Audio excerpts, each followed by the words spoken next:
Community acquired pneumonia എന്ന് പറയുന്ന ശ്വാസകോശത്തിൽ വരുന്ന രോഗത്തെക്കുറിച്ചുള്ള ഒരു അവയർനെസ് വീഡിയോ ആണ്. ഇത് എല്ലാവർക്കും അറിയാവുന്ന പോലെ ന്യൂമോണിയയുടെ കോമൺ സിംറ്റംസ് ആണ്, കോമൺ രോഗലക്ഷണങ്ങളാണ്. ചുമയുണ്ടാവുക, കണ്ടിന്യൂസ് ആയിട്ട് പനി വരിക, അല്ലെങ്കിൽ ഒത്തിരി ന്യൂമോണിയ സിവിയർ ആണെന്നുണ്ടെങ്കിൽ ശ്വാസം മുട്ടൽ വരിക, വിശപ്പില്ലായ്മ, ചിലർക്ക് ഛർദിലുണ്ടാവും. അപ്പോൾ ഇതൊക്കെയാണ് ന്യൂമോണിയയുടെ കോമൺ സിംറ്റംസ് ആണ്. കിടുങ്ങലുണ്ടാവുക, അതുപോലെ ടെമ്പറേച്ചർ വന്നിട്ട് ഒത്തിരി ടെമ്പറേച്ചർ വരുമ്പോൾ കിടുങ്ങലുണ്ടാവുക, തലവേദന, ഇതൊക്കെ ന്യൂമോണിയയുടെ കോമൺ സിംറ്റംസ് ആണ്.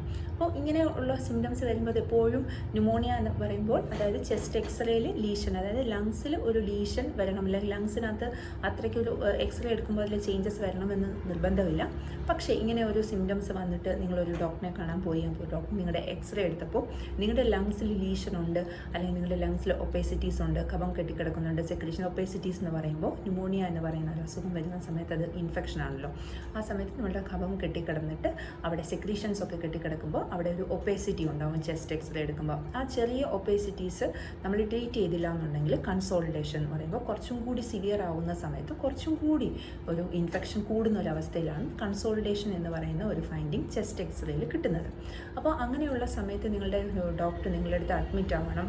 അത് കാരണം ഇത്രയും സിവിയർ ആയിരിക്കുന്ന സമയത്ത് നമ്മൾ ടാബ്ലറ്റ് ഫോമിൽ ആൻറ്റിബയോട്ടിക് കൊടുത്തു കഴിഞ്ഞാൽ, അതായത് നമ്മൾ ഗുളികയായിട്ട് ആൻറ്റിബയോട്ടിക് കൊടുത്തു കഴിഞ്ഞാൽ അത്രയ്ക്ക് എഫക്റ്റീവ് ആവില്ല. കാരണം ഓൾറെഡി ഇത്രയ്ക്ക് ലീഷൻ എക്സ്റേയിലുണ്ട്. അപ്പോൾ ആ സമയത്ത് ഐഡിയൽ ട്രീറ്റ്മെൻറ്റ് എന്ന് പറയുന്നത് പേഷ്യൻറ്റിനെ അഡ്മിറ്റാക്കി ഇഞ്ചക്ഷൻ ആൻറ്റിബയോട്ടിക് എത്രയും പെട്ടെന്ന് സ്റ്റാർട്ട് ചെയ്യുക, ഫ്ലൂയിഡ് സ്റ്റാർട്ട് ചെയ്യുക എന്നുള്ളതാണ് ഇതിൻ്റെ ട്രീറ്റ്മെൻറ്റ്.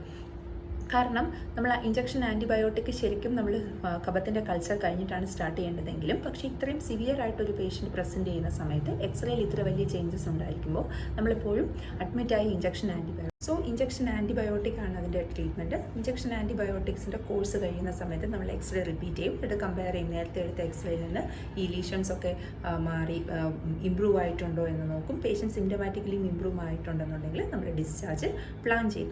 സോ ഈ ഒരു വീഡിയോ കേൾക്കുന്ന പേഷ്യൻസ് എപ്പോഴും നമ്മൾ അങ്ങനെ ഒരു സിംറ്റംസ് വരുവാണെന്നുണ്ടെങ്കിൽ ന്യൂമോണിയ ആവാനായിട്ടുള്ള ഒരു ചാൻസസും കൂടി ഉണ്ട്. എക്സ്റേ എടുക്കാൻ ഒരു ഡോക്ടർ പറയുകയാണെങ്കിൽ നമ്മളത് ഡിനേ ചെയ്യാതിരിക്കുക വേണ്ടത്. കാരണം എക്സ്റേ എടുത്തു കഴിഞ്ഞാൽ മാത്രമേ നമുക്ക് അറിയാൻ പറ്റുള്ളൂ അണ്ടർലൈൻ ചേഞ്ചസ് എന്താണുള്ളത്, ന്യൂമോണിയ ആണോ അതോ ജസ്റ്റ് ഒരു ലോവർ റെസ്പിറേറ്ററി ട്രാക്ട് ഇൻഫെക്ഷൻ ആണോ എന്നതിനകത്ത് നമുക്ക് അറിയാനായിട്ട് പറ്റുള്ളൂ.